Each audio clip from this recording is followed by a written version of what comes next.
Vous êtes nombreux parmi les commerçants et entrepreneurs à vouloir donc bénéficier du crédit auprès des établissements de crédit pour vraiment booster votre fonds de commerce. Parce que vous savez, c'est tout à fait normal. Quand on est dans une activité commerciale permanente, des fois il y a des hauts et des bas. On aimerait avoir par exemple du crédit au sein des établissements pour booster son fonds de commerce, pour mieux exploiter son fonds de commerce. Donc il y a des étapes qu'il faut respecter à la base pour y parvenir. Si cette vidéo vous intéresse et que vous voulez savoir la suite, écoutez-moi et regardez-moi jusqu'à la fin. Et n'oubliez pas surtout de vous abonner sur ma chaîne YouTube Amadou Ali Kane, donc assistance juridique digitale. C'est ça le nom de notre chaîne YouTube. Mesdames et messieurs, bonjour. Je suis Amadou Ali Kane, coach formateur en droit des entreprises, concepteur de LegalBot certifié par ERA Afrique Légal. ERA Afrique, c'est un réseau juridique international spécialisé en légalité siégé à Tunis.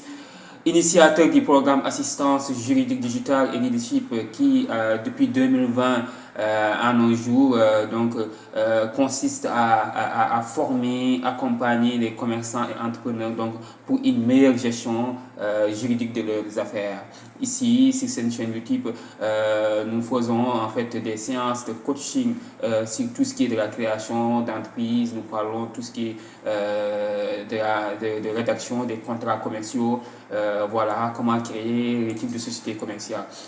Aujourd'hui, on va parler des étapes. Donc, il faut retenir ces étapes qu'il faut respecter pour vraiment bénéficier du crédit au sein des établissements de crédit pour exploiter son fonds de commerce. La première chose qu'il faut comprendre, si vous êtes commerçant ou entrepreneur, la première étape à respecter, cherchez à être formel. Parce que si vous n'êtes pas formel, vous ne pouvez pas, bénéficier de certains avantages. Donc, la première chose, c'est de se formaliser, c'est-à-dire s'immatriculer au registre de commerce et de crédit immobilier, mais aussi avoir un statut juridique d'entreprise. C'est très important parce que c'est le statut juridique qui explique en fait comment va fonctionner votre entreprise, quels sont les produits ou services que vous allez faire, qui sont vos associés, les apports, tout ça, donc, et votre capital social, tout cela est inclus dans le statut juridique de votre entreprise. Ça, c'est la première étape qu'il faut respecter. La deuxième étape qu'il faut respecter, donc après être immatriculé, donc c'est faire sa comptabilité régulièrement. Donc un commerçant doit faire une comptabilité régulière.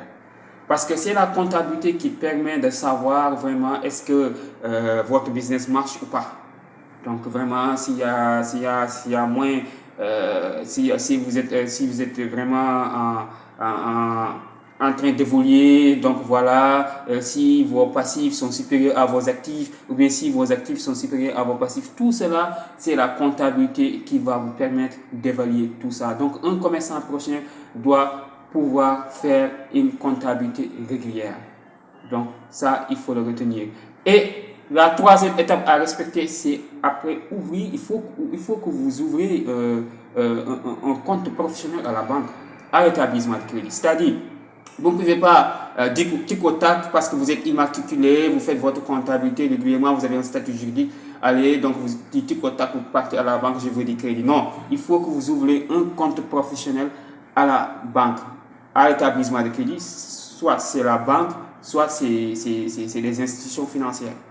Voilà, c'est vous qui optez l'établissement de crédit que vous voulez donc ouvrir votre compte. Mais il faut que vous ouvriez un compte commerçant. Donc c'est ce qu'on appelle un compte professionnel. Donc un compte commerçant, donc c'est ce qu'on appelle un compte commercial, quoi. Voilà, il y a des banques ou des institutions financières qui l'appellent un compte commercial ou bien un compte professionnel.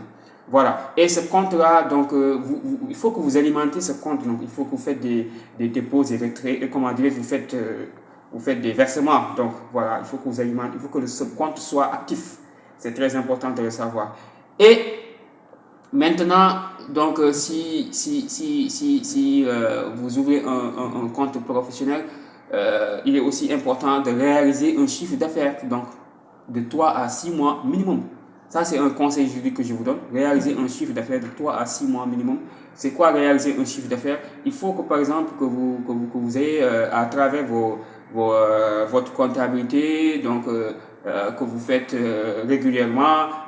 Donc, vous pouvez savoir le chiffre d'affaires que vous avez réalisé, ce que vous gagnez. Donc, chaque année, comment dire, chaque mois et tout ça. Et ça va donner, en fait, ça va être comme preuve donc à la banque, donc à l'établissement crédit que vous êtes en train vraiment de faire des évolutions ou bien que votre business marche. Parce que les établissements de crédit, quand ils vous octroient du crédit, ils prennent des risques. Donc il faut respecter certaines conditions-là.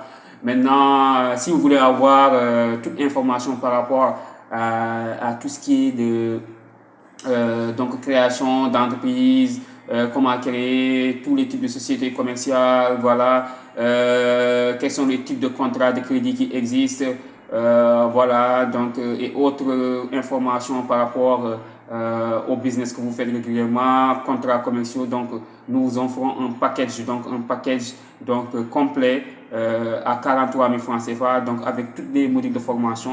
Il y a un package week-end, donc par week-end, donc à 10 000 francs par module.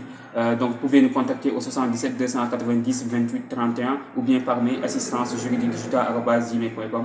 Merci, à la prochaine.